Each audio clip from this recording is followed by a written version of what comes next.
اللہ نے فرمایا کہ وہ ملک ان پر 40 برس تک کے لیے حرام کر دیا گیا کہ وہاں جانے نہ پائیں گے،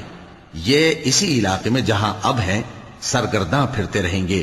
تو ان نافرمان لوگوں کے حال پر افسوس نہ کرو۔ اور اے نبی، ان کو آدم کے 2 بیٹوں حابیل اور قابیل کے حالات جو بالکل سچے ہیں پڑھ کر سنا دو